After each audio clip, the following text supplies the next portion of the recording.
Hello students, आज फिर से हम लोग एक नए टॉपिक के साथ हैं जो कि बहुत ही अच्छा टॉपिक है, आपके लिए बहुत इजी है और मैं आपको बता दूं बोर्ड पॉइंट ऑफ व्यू से बहुत इंपॉर्टेंट टॉपिक है। यूजुअली अमीबा के रिप्रोडक्शन को पूछा जाता है क्वेश्चन में, बोर्ड क्वेश्चन में, इसलिए आप ये जो वीडियो है बहुत ध्यान से सुनेंगे। आज का जो हमारा टॉपिक है वो है रिप्रोडक्शन इन अमीबा। ठीक है, what is the mode of reproduction in amoeba? मैंने आपको प्रीवियस क्लास में बताया था, this is binary fission. So let's see the diagram on the board and we will discuss the whole mechanism of reproduction in amoeba. एक बार आप लोग board पे देखिए डायग्राम। आई होप सबको दिख रहा होगा। What is this? This is mode of reproduction in amoeba. ठीक है, mode of reproduction in amoeba. देखो इस डायग्राम को जो मैंने बनाया हुआ है, आप पहले भी ये टॉपिक हम लोग कर चुके हैं, हम लोगों ने अमीबा का डायग्राम कई बार बनाया है।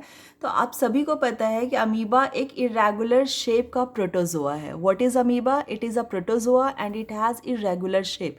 इसका कोई भी डेफिनेट और फिक्स्ड शेप नहीं है। ठीक है, अच्छा अमीबा, और यहाँ पे मैंने बताया है ये डायग्राम को मैंने 4 स्टेप्स में कंप्लीट करके दिखाया है आपको। इस डायग्राम को आप अच्छे से समझेंगे तो इसका जो सबसे पहला जो हेडिंग है बाइनरी फिजन, कि बाइनरी फिजन के थ्रू ही अमीबा रिप्रोड्यूस करता है। तो क्वेश्चन राइज होता है what is binary fission.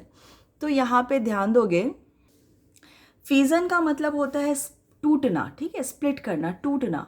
Bye the process of cell division parent amoeba divides into 2 daughter amoeba, right.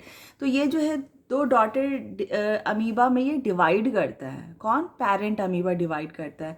कितने में? 2 में। 2 का मतलब हो गया यहाँ पे बाइनरी, और यहाँ पे फिजन का मतलब होना है डिवाइड होना। फिजन का मतलब हुआ है डिवाइड होना। ठीक है, इसलिए इसको टर्म दिया गया है बाइनरी फिजन।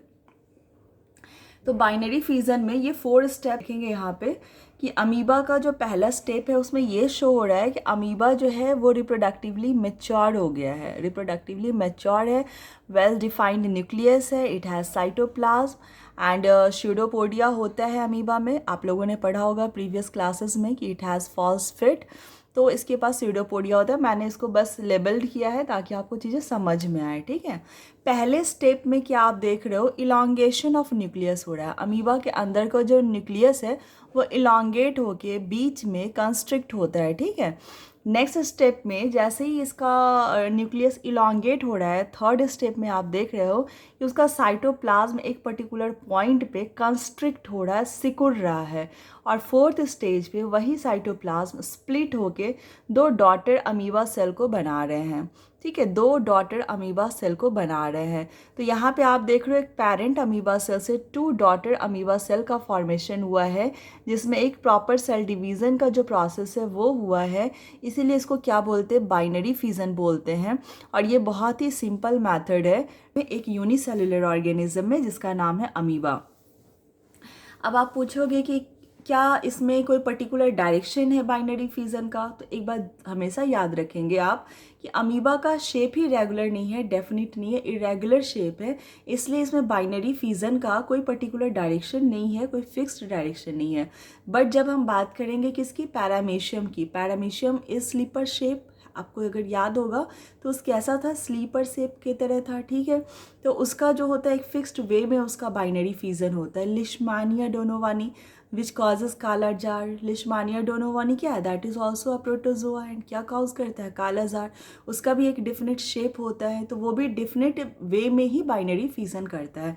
बट अमीबा में बाइनरी फिजन का कोई डेफिनेट शेप नहीं है। तो बाइनरी फिजन जो अमीबा में हुआ 4 स्टेप्स में हुआ। फर्स्ट स्टेप में अमीबा जो है रिप्रोडक्टिवली मैच्योर हुआ। सेकेंड स्टेप में न्यूक्लियस का इलांगेशन हुआ। थर्ड स्टेप में साइटोप्लाज्म का कंस्ट्रिक्शन हुआ। फोर्थ स्टेप में 2 डॉटर न्यूक्लियाई का 2 डॉटर सेल का फॉर्मेशन हुआ। And this is the way by which amoeba makes their daughter cells and this is called binary fission. समझ में आया आप लोगों को? क्या अब आप लोग मुझे बता सकते हो कि बाइनरी फिजन किसी ऑर्गेनिज्म में हो सकता है या नहीं हो सकता है? अगर आपको पता है तो आप कमेंट सेक्शन में ज़रूर आंसर करें। आज के लिए इतना ही, बाय, थैंक यू।